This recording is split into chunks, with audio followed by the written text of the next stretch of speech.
ទឹកត្រៃកោះស្រណោះទឹងកែវជីវិត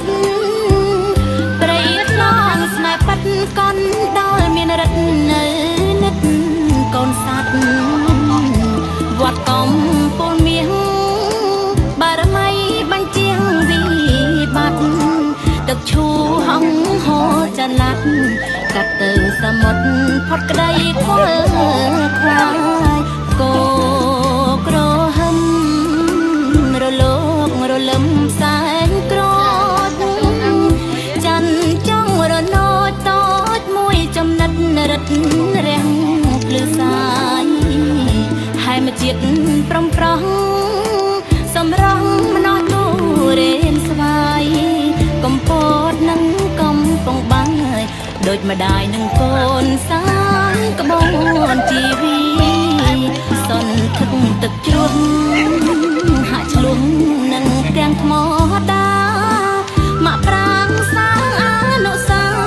សច្ចាជួបជុំវត្តស្នំ7បកក្បាលដំរីព្រៃព្រឹកទឹកជួងរំមនីកំពតកំពូលនៅទីរុក្ខាំងវារីទីសាន់មនោរម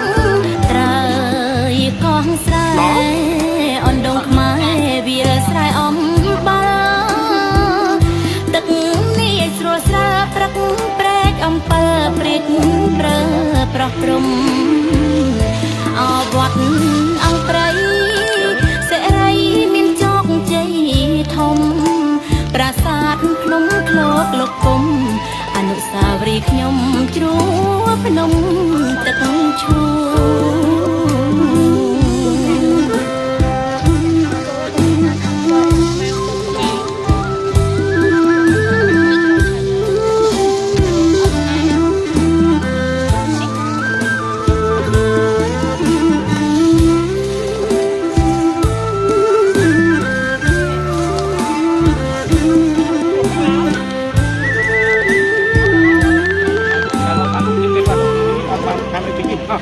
សន្តិទឹកជ្រោះហាក់ឆ្លុះនឹងទាំងថ្មដាមកប្រាំងសាងអនុសាសច្ចាជួបជុំវត្តស្នំ7បកក្បាលដំរីព្រៃព្រឹកទឹកជ្រោះរំមនីកំពតកំពូលនៅទីរុក្ខាំងវារីទីសាន់មនោរមកោះស្រែអណ្ដងខ្មែរវាស្រែអំបលទឹកនេះស្រួលស្រើព្រឹកព្រែកអំពើព្រាចប្រឹងប្រោះព្រំអវត្តអង្គព្រៃសេរីមានជោគជ័យធំប្រាសាទភ្នំឃ្លោកលោកគុំអនុស្សាវរីយ៍ខ្ញុំជ្រួភ្នំ